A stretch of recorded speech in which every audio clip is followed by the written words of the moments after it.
So Hiko definitely not going down without a fight. Oh wow, there's a fast frag. Hiko gets a double. There's still 2 players left. They got no health on them. Oh my goodness, how does he do this? How does Hiko do it again? He gets the first.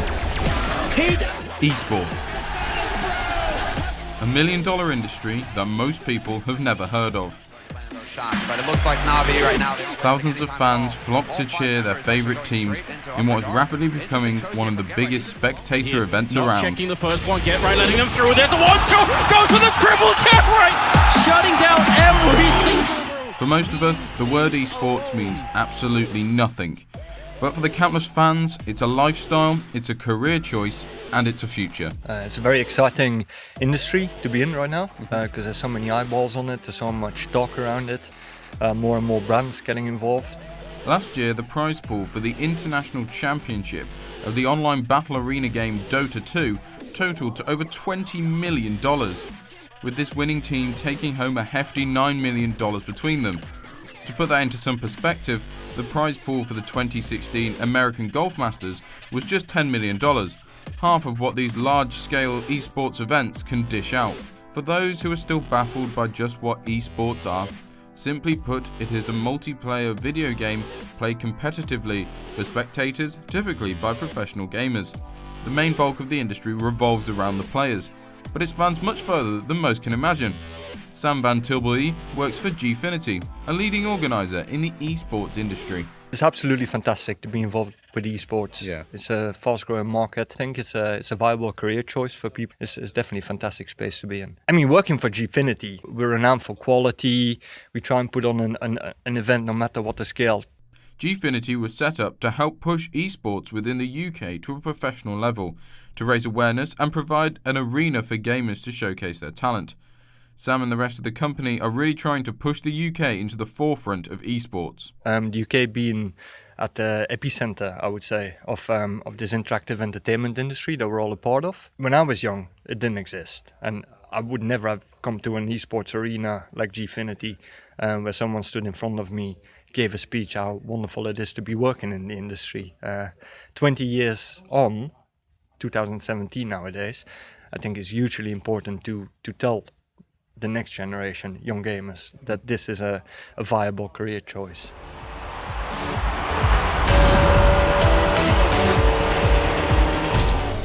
The sounds of revving engines, screeching brakes and a computer-generated fanbase can mean only one thing: Rocket League. This is one of the more popular esports games to watch and sees players facing off against each other in teams to score goals using remote-controlled cars. This may sound simple and a little bit boring to some of you, but this high-octane game has a lot of fans hooked. Ryan Graham, who goes by Doomsy, and Mike Ellis, who goes by Gregan, are professional Rocket League players. Doomsy is the captain of their Rocket League side, Team Infused. He's worked his way up to professional status. I think it happened when small-time tournaments came around, and because I was already quite good at it, I just entered it for fun. And then I realised I was either winning it or coming in second place like every week. And I was thinking, actually, I'm pretty good at this game.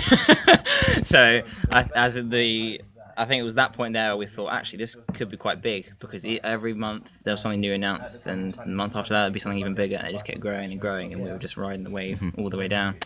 Gregan took a different approach and became what is known in the industry as a shoutcaster. We talk over the top of competitive video games in the same way you'd listen to a commentator. The style is slightly different, and that's why it's called shoutcasting, because we tend to be a little bit more shouty and excitable. But yeah, if you imagine a Spanish football caster, that tends to be how people describe it, is the kind of like, goal, goal, goal! Infused have got to disrupt that.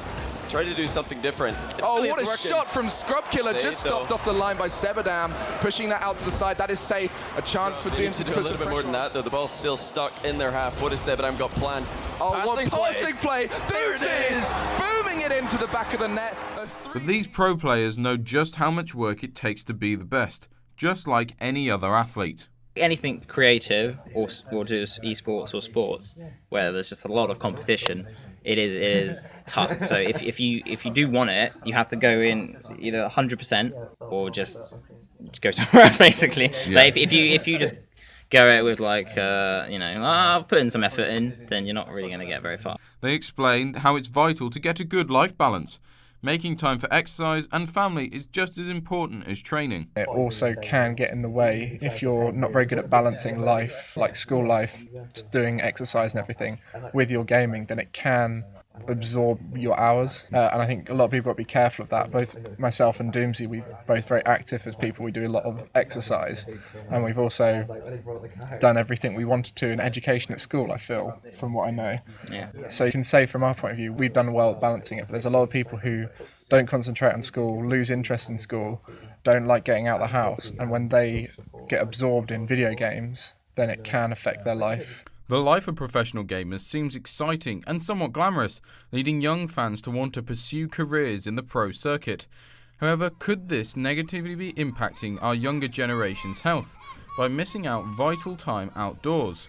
Louise O'Reilly from Active Lincolnshire explains the simple benefits of spending a few more hours outdoors. The World Health Organization, their guidelines recommend that children should be active for between the ages of 5 and 17 for at least 1 hour a day. That hour isn't always taken care of at school. So children, when they come home from school, should be outdoors and they should be active. Outdoor activity has got lots of other benefits in addition to the physical benefits.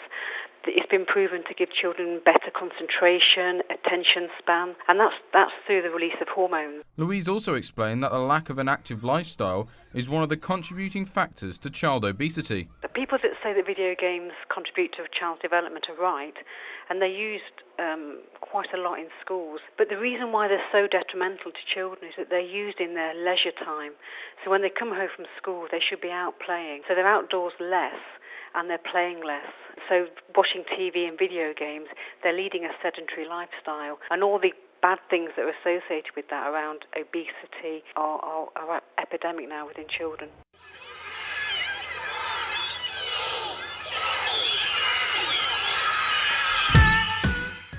Those words from Louise emphasise the point of a good life balance being vital for kids wanting to go pro.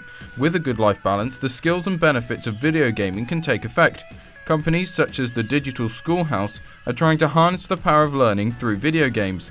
The Digital Schoolhouse program uses play-based learning to engage the next generations of pupils and teachers. They work with companies such as PlayStation and Yuki to bring gaming into schools as a learning tool.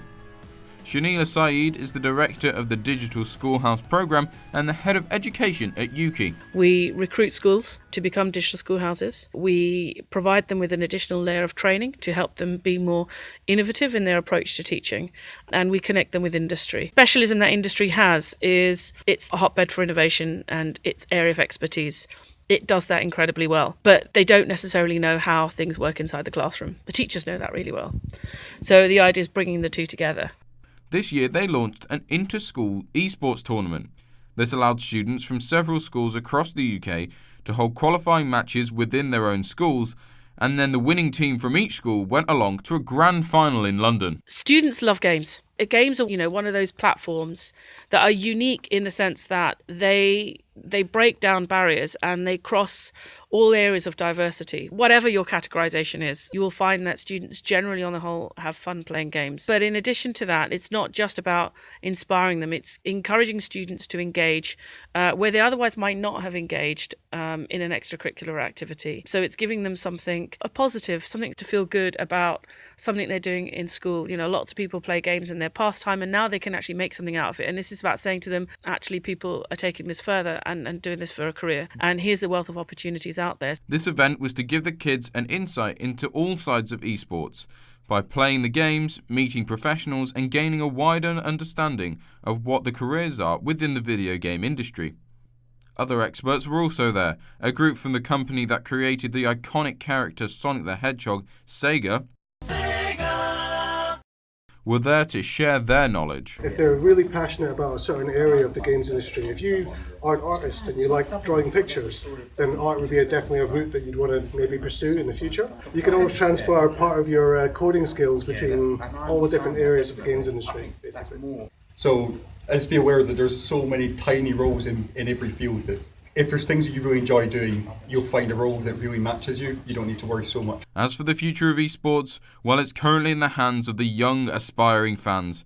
researchers predicted that it will continue to financially grow, and Sam from Gfinity definitely seems to agree with this. It'd be the next billion-dollar industry, there's no question about that. But it's not just the gamers that have their eyes on esports. Television networks such as BT Sports and ESPN are already looking into televising big tournaments. Could esports actually start making an impact on the rest of society? Well, this could be happening sooner than you think.